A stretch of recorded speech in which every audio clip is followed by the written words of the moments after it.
Hello friends, आप देख रहे हैं डर की दास्तान। आज की इस वीडियो में मैं आपको जो स्टोरी सुनाने जा रही हूँ, उन्होंने अपना नाम नहीं शेयर किया है। तो स्टोरी शुरू करने से पहले अगर आप डर की दास्तान चैनल पर नए हैं तो इस वीडियो को लाइक कीजिए और हमारे चैनल को सब्सक्राइब कीजिए और बेल आइकॉन को प्रेस कर दीजिए ताकि हमारी नई वीडियो की नोटिफिकेशन आप तक पहुंच सके। अगर आप लोग भी मुझसे अपनी रियल हॉरर स्टोरी शेयर करना चाहते हैं तो नीचे डिस्क्रिप्शन बॉक्स में दिए गए ईमेल आईडी और एक गूगल फॉर्म का लिंक है, उस पर शेयर कर सकते हैं। तो चलिए इनकी स्टोरी इन्हीं की ज़बानी सुनते हैं।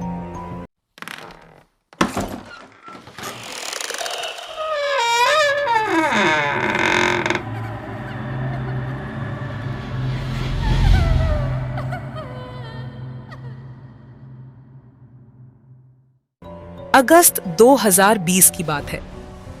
मैं अपने बड़े भाई के साथ पूजा के बचे हुए सामान को पानी में विसर्जित करने गया था, जहां लोग नवरात्रि के दिनों में पूजा के लिए दिए भी बहाया करते थे। मैं अपने भाई के साथ सिर्फ उन दियों को हाथ में लेकर गया था, क्योंकि उसे गाड़ी चलानी थी। फिर उसने उन दियों को विसर्जित किया। उसे किसी पुजारी ने ऐसा करने के लिए कहा था। मुझे शक है कि शायद ये नेगेटिव एनर्जी वहां से आई है, लेकिन मुझे इस बारे में पक्का पता नहीं है।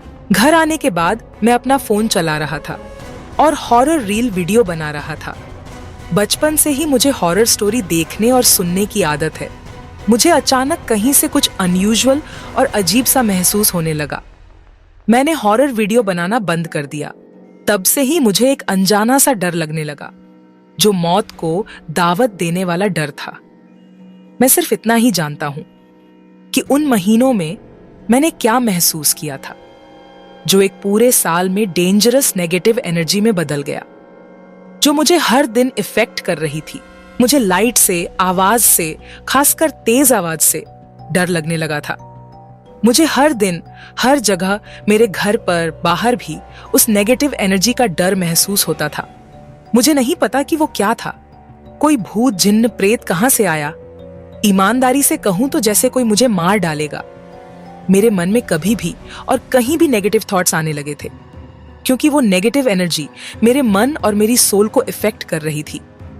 मेरे मन में ये थॉट्स आने लगे थे कि मैं अगले दिन जिंदा नहीं रहूंगा, या मैं दोपहर में मर जाऊंगा, या मुझे मर जाना चाहिए। मुझे नहीं पता कि वो नेगेटिव एनर्जी मुझे इस हद तक क्यों इफेक्ट कर रही थी। मेरी आंखें सचमुच बहुत काली हो गई थीं और आंखों के नीचे डार्क सर्कल्स हो गए थे। जब मैंने इन्हें शुरू में महसूस किया तो मुझे लगा कि मुझे हेलुसिनेशंस हो रहा है।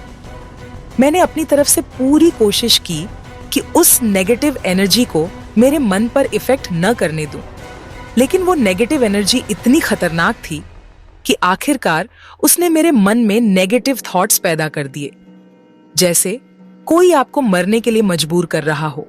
मुझे उम्मीद है कि आप समझ गए होंगे कि मैं क्या कहना चाहता हूं।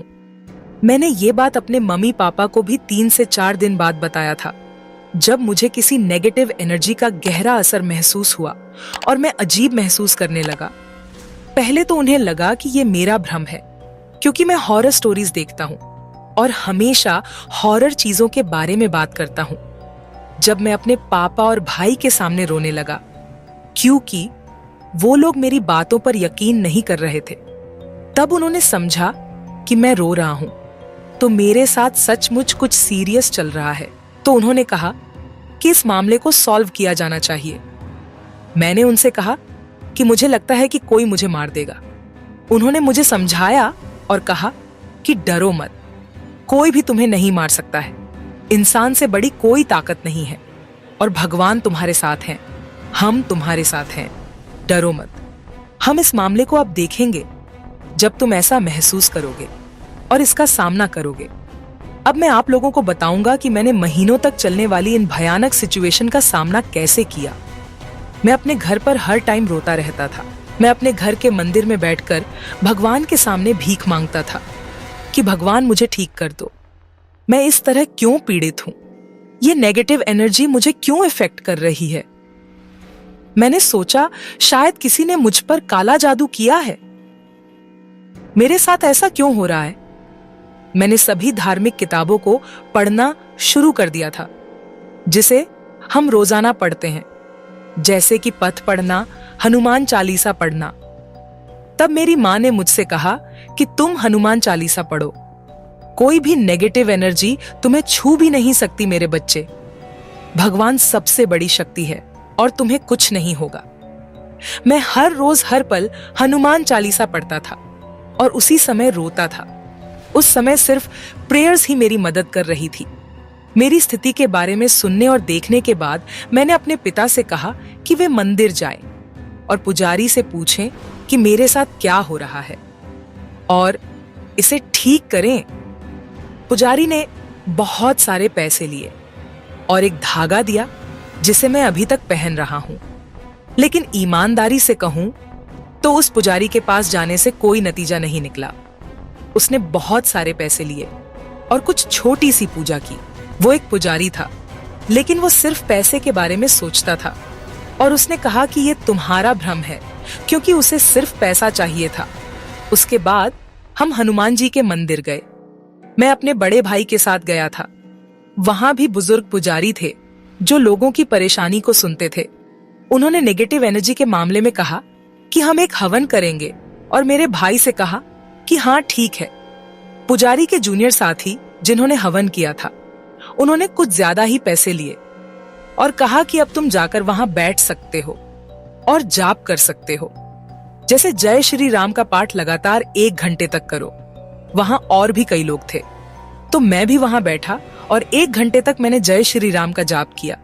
मैंने 1 घंटे तक लगातार जाप किया तो अचानक मेरे कान के अंदर से एक हवा निकली। ये ऐसा था कि जैसे कान के अंदर से 2 हवाएं स्पष्ट रूप से बाहर निकल रही हों। 2 बार हवा मेरे कानों से बाहर की तरफ निकली। मुझे नहीं पता कि ये क्या था। साथ ही हनुमान मंदिर के पुजारी ने मुझे इस नेगेटिव एनर्जी की प्रॉब्लम से छुटकारा पाने के लिए 40 दिनों का अनुष्ठान करने के लिए कहा और उन्होंने मुझे लहसुन और प्याज खाने से मना किया। मैंने 40 दिनों तक लहसुन और प्याज को अवॉइड किया और बस हर सेकंड प्रे करता रहा। वो नेगेटिव एनर्जी मुझे इतना ज्यादा अफेक्ट कर रही थी कि मैं आपको बता दूं कि अगर मुझे भगवान पर विश्वास नहीं होता और मैं स्ट्रांग नहीं रहता तो मैं मर जाता। उन दिनों मैंने अपने कुछ दोस्तों से मेरे लिए प्रार्थना करने के लिए भी कहा था। ऐसा लगता था कि मैं इस दुनिया में नहीं बल्कि मैं एक डार्क नेगेटिव एनर्जीज की दुनिया में हूं। वो नेगेटिव एनर्जी चाहती थी कि मैं मर जाऊं, लेकिन मैं एक बहुत ही पॉजिटिव और स्ट्रांग माइंड वाला इंसान हूं। मुझे लगता है कि यही वजह है कि मैंने अपनी लाइफ में इस फेस का सामना किया। अब एक दिन क्या हुआ, लॉकडाउन के दौरान 2020 में मैं अपने पापा के साथ हॉस्पिटल गया, क्योंकि मुझे लगता था कि मैं अभी भी ठीक नहीं हूं। उस टाइम मेरी एक फीमेल फ्रेंड मुझे हॉस्पिटल के बाहर मार्केट में मिली। मैंने उसे बताया कि मैं किसी अनजान नेगेटिव एनर्जी को महसूस कर रहा हूं अपने अंदर। फिर उसने मुझे बताया कि उसके साथ भी कुछ ऐसा ही हुआ था। वो ठीक नहीं थी। वो 2 से 3 दिनों तक बेड पर थी, इसलिए वो एक मंदिर में गई। मैं उस मंदिर का नाम नहीं बता सकता हूं। उसने मुझे वहां जाने का सजेशन दिया। ये सिर्फ लोकल मंदिर था। मैं तब वहां गया और वहां के पुजारी ने मुझे वहां 7 से 8 छौंकी में जाने के लिए कहा था। पुजारी ने मुझे बताया, किसी ने आपके खाने में कुछ ब्लैक मैजिक कर दिया है। इस पुजारी ने कहा कि ये नेगेटिव एनर्जीज किसी इंसान को मार भी सकती हैं। ये बहुत सीरियस मामला है। इसके अलावा उन दिनों मेरा सर भी बहुत भारी रहता था और शरीर में भी दर्द रहता था। हर बार बिना किसी वजह से सर दर्द होता था। मेरी आंखें भारी रहती थीं और डार्क सर्कल्स हो गए थे। जैसे कि अगर कोई मुझे देख ले तो वो साफ साफ बता सकता है कि मुझ पर किसी ने काला जादू किया है। मेरे मन में बहुत हॉरिबल थॉट्स आने लगे थे। ये थॉट्स बिना किसी वजह के अपने आप ही आ जाते थे। उस मंदिर में कई दूसरे लोग भी थे। कुछ वहां के लोकल थे, कुछ दूर जगहों से आए थे। इसलिए किसी भी डिफिकल्ट सिचुएशन से पीड़ित सभी को उसकी सिचुएशन के अनुसार छौंकियां करने के लिए कहा गया था। साथ ही मुझे वीकेंड पर गौशाला आने और गायों को चारा घास देने के लिए कहा गया था। वहां भी हर वीकेंड कुछ छोटी पूजा की जाती थी।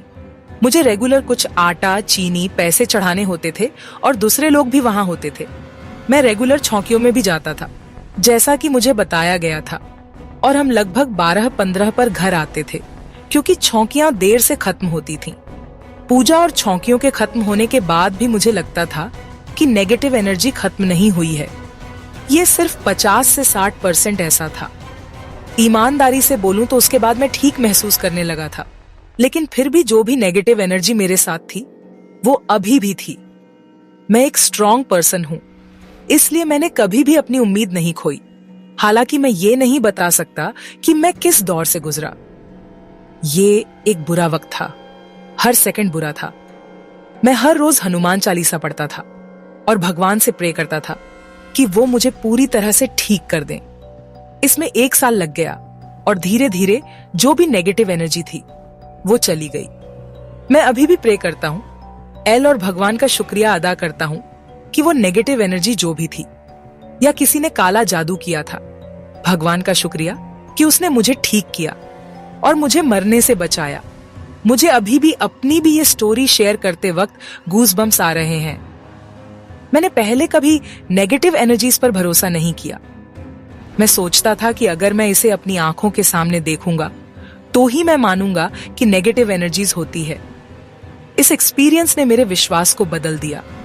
मैं खुश हूं कि मैं अभी भी जिंदा हूं, और मैं एक बात कहना चाहता हूं कि कभी भी उम्मीद न हारें और कभी भी किसी चीज से न डरें। अपने और भगवान में अपना विश्वास मजबूत रखें। मैं सिर्फ इसलिए जिंदा हूं क्योंकि मैंने अपनी उम्मीद नहीं खोई थी। मुझे लगता है कि ये चीजें पूरी तरह या 100% खत्म नहीं होती हैं। उनका हम पर थोड़ा असर रहता है। आप लोगों को ये रियल हॉरर स्टोरी कैसी लगी कमेंट करके जरूर बताइएगा। ऐसी ही रियल हॉरर स्टोरी सुनने के लिए डर की दास्तान चैनल को सब्सक्राइब कीजिए और इस वीडियो को लाइक कीजिए। अगर आप लोग भी मुझसे अपनी रियल हॉरर स्टोरी शेयर करना चाहते हैं तो नीचे डिस्क्रिप्शन बॉक्स में दिए गए ईमेल आईडी और एक गूगल फॉर्म का लिंक है, उस पर शेयर कर सकते हैं। Thank you for watching my video. फिर मिलते हैं एक और नई वीडियो के साथ। Bye bye and take care.